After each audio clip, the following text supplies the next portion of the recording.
Assalamualaikum warahmatullahi wabarakatuh.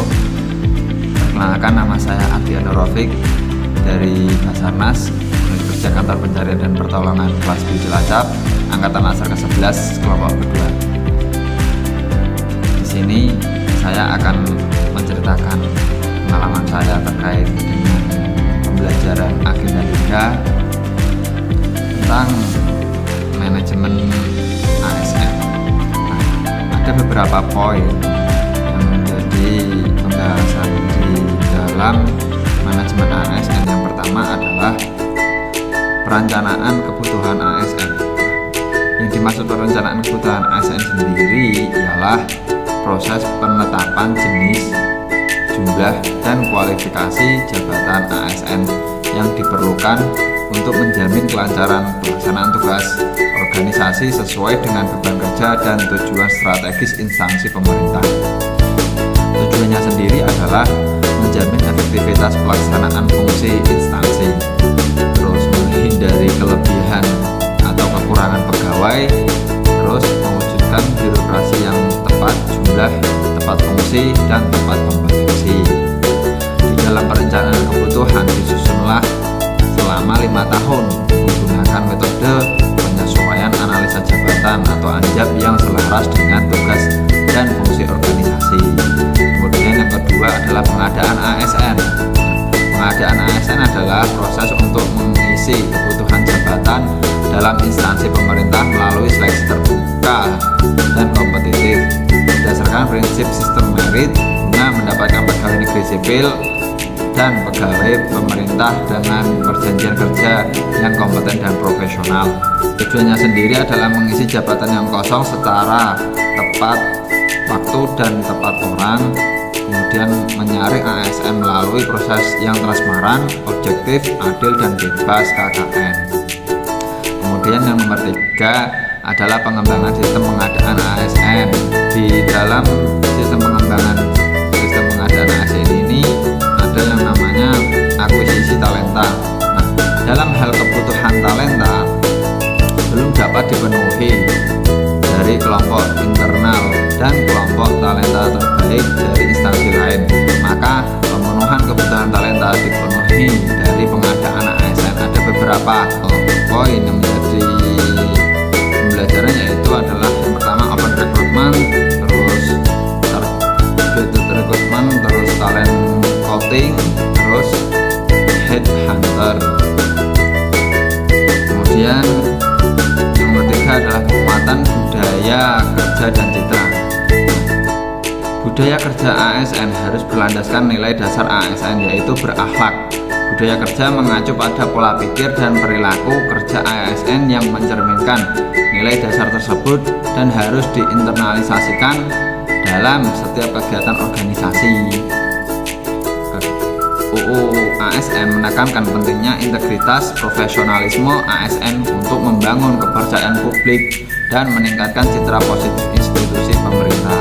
Nah, tujuan penguatan budaya kerja dan citra institusi ini yang pertama membangun birokrasi yang profesional, adaptif, dan melayani, menumbuhkan kepercayaan masyarakat terhadap ASN dan instansi pemerintah, dan menjadikan ASN sebagai teladan integritas dan pelayanan publik. Kemudian yang nomor 4 adalah pengelolaan kinerja ASN. Pengelolaan kinerja ASN adalah suatu proses sistematis yang berkelanjutan yang mencakup perencanaan, pemantauan, pembinaan, penilaian, dan tindak lanjut kinerja individu ASN yang berorientasi pada hasil serta selaras dengan tujuan dan kinerja organisasi. Pada pengelolaan kinerja pegawai ASN dilaksanakan untuk menjamin pencapaian kinerja organisasi melalui peningkatan kualitas dan kapasitas pegawai ASN. Pengelolaan kinerja pegawai ASN dilakukan secara sistematis dan berkelanjutan berdasarkan perencanaan kinerja, pelaksanaan, pemantauan, pembinaan kinerja, penilaian kinerja, tindak lanjut hasil kinerja, dan sistem informasi kinerja. Kemudian yang nomor 5, pengembangan talenta dan karir. Pada pengembangan talenta ASN adalah upaya perencanaan sistematis dan berkelanjutan untuk mengidentifikasi, memetakan, dan mengelola potensi agar dapat berdihadapkan mengisi jabatan strategis dan kritikal melalui manajemen talenta nasional yang adil, transparan, dan berbasis sistem merit. Pada pengembangan talenta dan karir ini ada beberapa tujuan, yaitu menyiapkan pemimpin dan pegawai unggul untuk jabatan strategis di masa depan, terus menjamin bahwa ASN dengan karir, kinerja, dan potensi terbaik mendapatkan ruang pengembangan, serta mendukung terciptanya birokrasi yang profesional, adaptif, dan berdaya saing global. Kemudian yang nomor 7 adalah pengembangan potensi. Pengembangan potensi sendiri adalah proses kemampuan pengetahuan, keterampilan, dan sikap atau perilaku ASN agar dapat menjalankan suatu tugas dan jabatannya secara profesional serta berdaya saing dan adaptif terhadap perubahan.